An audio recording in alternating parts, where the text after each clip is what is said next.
महोदय छापल्याप्रमाणे अध्यक्ष महोदय, हा अतिशय महत्त्वाचा प्रश्न आहे। महाराष्ट्रामध्ये अजून असे अनेक लाखो कोट्यावधी लोक आहेत की ज्यांना अजूनपर्यंत घर मिळालेलं नाही। हा घराच्या संबंधातला हा प्रश्न आहे। याच्यामध्ये प्रधानमंत्री आवास योजना, मोदी आवास योजना, शबरी आवास योजना किंवा विविध आवास योजनेमध्ये ज्या लोकांना घरकुल मंजूर झालेले आहे आणि मी याच्यात धन्यवाद देतो देशाचे पंतप्रधान माननीय नरेंद्र मोदीजींनी पहिल्यांदा या 25 वर्षामध्ये जेवढ्या ग्रामपंचायतीमध्ये जेवढी काही प्रतीक्षा यादी होती त्या सर्व प्रतीक्षा यादीला 100% त्यांनी मंजुरी दिली आहे आणि मोठ्या प्रमाणामध्ये 30 लाखापेक्षा जास्त घरकुलं या महाराष्ट्रामध्ये उपलब्ध करून दिले। त्याबद्दल माननीय पंतप्रधान नरेंद्र मोदीजी आणि आपले मुख्यमंत्री आदरणीय देवेंद्र फडणवीसजी, उपमुख्यमंत्री एकनाथ शिंदे साहेब आणि सुनेत्रा वहिनी यांचं मी खरंच मनापासून अभिनंदन करतो। माझे 3 प्रश्न या निमित्ताने आहे। पहिला प्रश्न आहे की महाराष्ट्रामध्ये इतक्या मोठ्या प्रमाणामध्ये घरकुलं मिळाले, पण या घरकुलाचं अजूनपर्यंत 1 वर्षापासून निधी आला नाही। 1 वर्षापूर्वी कार्यारंभ आदेश दिला आणि 1 वर्षापासून लोकांनी दुसऱ्या घरात राहत।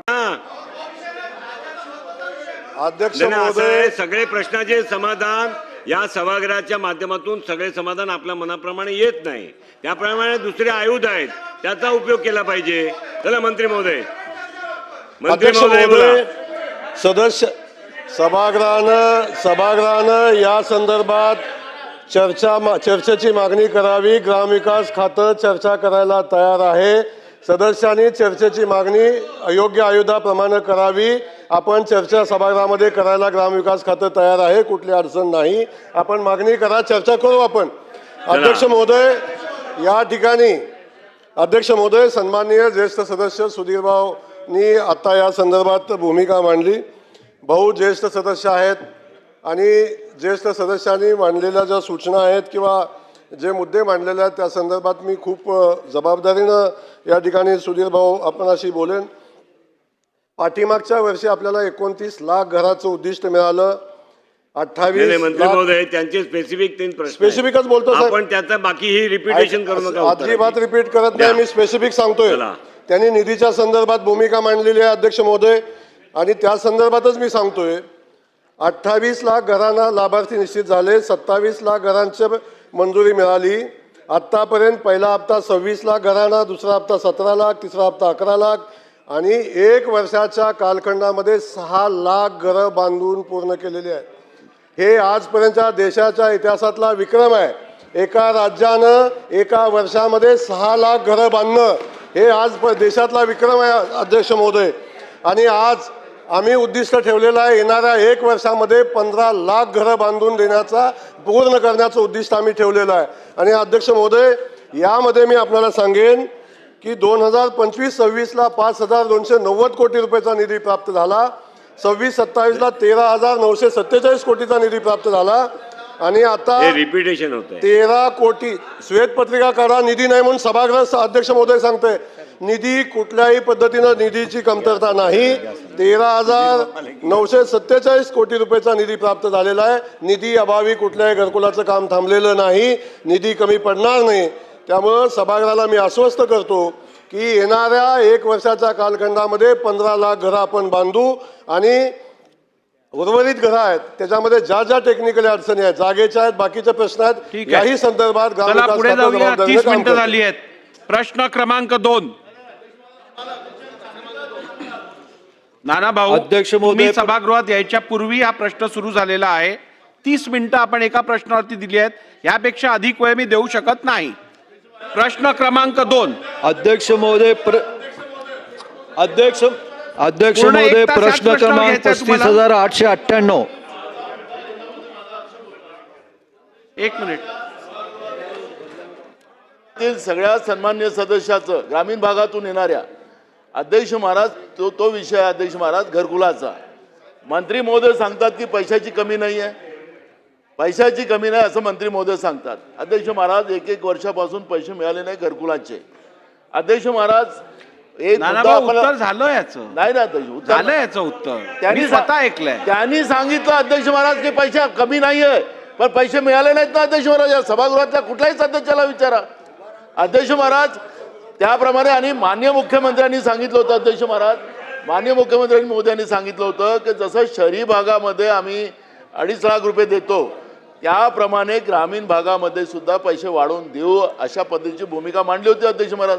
1,40,000 रुपयामध्ये घरकुलं होतच नाही अध्यक्ष महाराज. आणि म्हणून मी माननीय मंत्री महोदयांना म्हणतो की हा काही प्रतिष्ठेचा प्रश्न नाही आहे किंवा राजकारणाचा नाही आहे, गरिबाच्या घराचा प्रश्न आहे. आणि म्हणून याला राजकीय आम्ही इतके बांधले तितके बांधल्यापेक्षा आम्ही किती गरिबांना कर्जबाजारी केलं या प्रकरणामध्ये, या घरकुलाच्या याच्यामध्ये, त्याचा आता तुम्ही विचारा ना सगळ्यांना. सुधीर भाऊ ठीक आहे मंत्री महोदय, म्हणून श्वेतपत्रिका ठीक आहे, जाहीर करा तुमचा म्हणून मुद्दा सांगितलं. समजला. मंत्री महोदय या संदर्भात आपण उत्तर दिलेले आहे, तरी मी आपल्या बोला. अध्यक्ष महोदय, आदरणीय नानाभाऊंनी आता जो विषय मांडलेला आहे, नानाभाऊ तुमचा प्रश्न ऐकलाय, आता माझं उत्तर आहे का आपण. नानाभाऊ आता तेच सांगतोय, पैसे नसताना 27 लाख घरांना पहिला हप्ता कसा आला, दुसरा हप्ता 30 लाख, दुसरा हप्ता 24 लाख घरांना कसा गेला, तिसरा हप्ता 13 लाख घरांना कसा पोचला, पैसे नसताना 6 लाख घरं कशी पूर्ण झाली. राजकारण म्हणून चर्चा करण्याचा अर्थ नाही अध्यक्ष महोदय. या ठिकाणी पैशाची कुठलीही कमतरता नाही. 6 लाख घरं पैसे नसताना पूर्ण झाली का? आणि या ठिकाणी पैशाची कुठलीही कमतरता अध्यक्ष महोदय नाही. अशा पद्धतीनं सभागृहामध्ये चुकीची माहिती देणं, समाज मनामध्ये वेगळी भावना निर्माण करणं अध्यक्ष महोदय चुकीचं आहे. घरकुलाला कुठेही पैशाची कमतरता नाही अध्यक्ष महोदय. प्रश्न क्रमांक 2. प्रश्न क्रमांक 2. प्रश्न क्रमांक 2. अध्यक्ष महाराज, प्रश्न क्रमांक 35,898. द्या तुम्ही, मी बघतो. प्रश्न तुम्ही द्या माझ्याकडे. 3 मध्ये दुरुस्ती आहे. हक्कभंग मांडा तुम्ही, मग मी बघतो.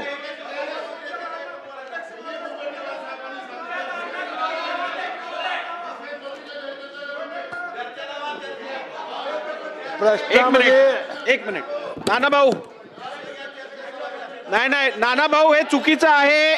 सभागृहात अध्यक्ष स्वतः उभे राहिल्यानंतर किमान ऐकायचं सौजन्य ठेवा.